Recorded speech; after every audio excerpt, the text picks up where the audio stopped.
Hi everyone, thank you so much for coming back. I do apologize for breaking up the last videos into two parts because I realized that if I put everything into one video, it was gonna get too long and too information packed. So for this video, I'm gonna talk about what is the death of a star and how a black hole is formed.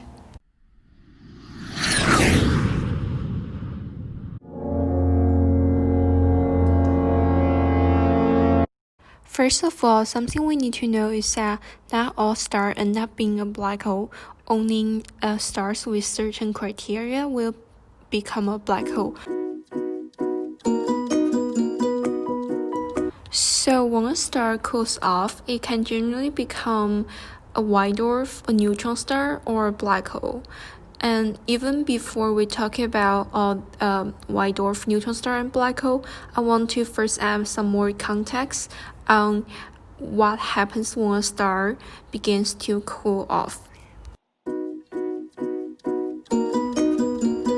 If we take this ball as a star, the analog of the hand squeezing the ball is like the star's gravitational squeezing pushing inward.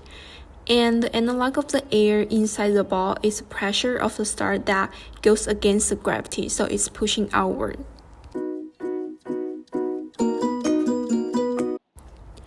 At the late stage of a star, it emits radiation into the space. The more the star emits, the more heat is released, and as a result, the less energy is stored in the star, and the atoms in the star will start to fly more slowly. And eventually, when the star runs out of the heat and its fuel, the pressure goes down. So the inner pressure goes down, and the gravitational squeezing will consequently make the star smaller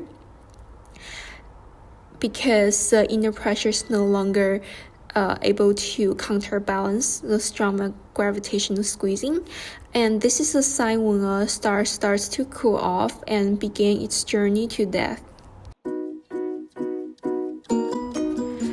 Then let's take a close look at different transformations of a star. And this picture really helps us to see a big picture of where each star goes. And we'll look at them individually. So we'll start off with white dwarf. So let's look at this picture. A star will become a white dwarf when it has a mass lower than 1.4 solar mass, something called Trange-Seeger 1.4 solar mass limit. From the left, when this small star gets old, it becomes a red giant.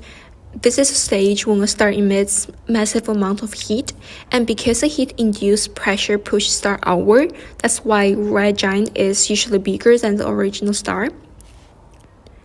Then going to the next stage, planetary nebula. It's more like a transition phase when the star has already emitted large amount of energy and before it turns into a white dwarf. And I'm just gonna keep simple for this stage. A typical white dwarf is half as massive as the sun, despite there is a limit of 1.4 solar mass, but they are usually just slightly bigger than the Earth. And so what we can immediately realize is it has really high density. And because the star has already exhausted its heat in the red giant and planetary nebula stage, the inner pressure is no longer supported by heat, but by electrons.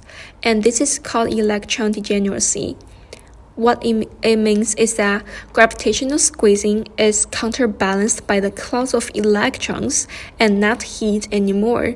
And this electron degeneracy is one of the most typical feature of a white dwarf.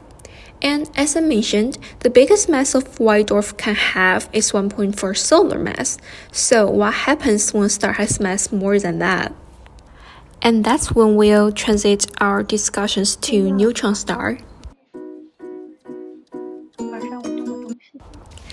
The upper limit of a neutron star is to have a mass between 2.2 to 2.9 solar masses, known as Tolman-Oppenheimer-Volkoff limit. So once a larger star collapses, it may become a neutron star. Then we see the red giant is in the middle of the picture. It's just a larger version of red giant we saw in the white dwarf. Then something different happened here. We don't have planetary nebula anymore. Instead, we have something called a supernova. So the supernova is a stage of really chaotic energetic explosion. This is basically the final polish before it turns into a neutron star, and supernova is the biggest explosion that humans have ever seen. Usually after this explosion, the only thing left is the core of a star, which is a neutron star. A neutron star typically has a bigger mass than that of a white dwarf but smaller volume. So in other words, its density is bigger than a white dwarf.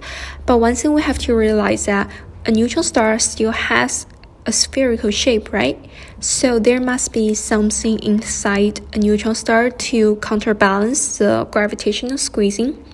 And if you recall that white dwarf has electron to counterbalance the gravity, in the case of a neutron star, because it's so dense that even electrons cannot do the work of counterbalancing, and as a result, it is neutrons that in the nucleus of an atom that starts to do the work of this inner pressure to counterbalance the gravity.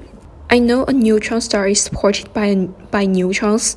This statement just sounds really confusing, but don't be. So neutron star is just an astronomical object that we are discussing right now. It's humongously dense, but neutrons in the latter part of the sentence are just things that in the nucleus we often hear about in our biology class. So just like white dwarf, that electron degeneracy is one prominent feature of a white dwarf. So having neutrons to do the work of counterbalancing the gravity is also a typical feature of a neutron star. Then if the density of an object becomes so strong that not even neutrons can support, the star turns into a black hole. That's the exciting part. Just like neutron star, this massive star undergoes red supergiant and supernova stage first, and then it turns into a black hole. And one thing I want to add here is that supernova can cause the outer part of the star to explode.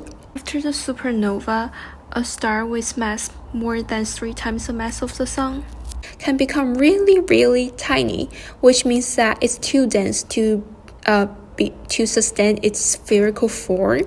As a result, it eventually collapses into a black hole. I know I've spent a lot of time talking about white dwarf and neutron stars, but those two really lay the foundation for understanding how a black hole is formed.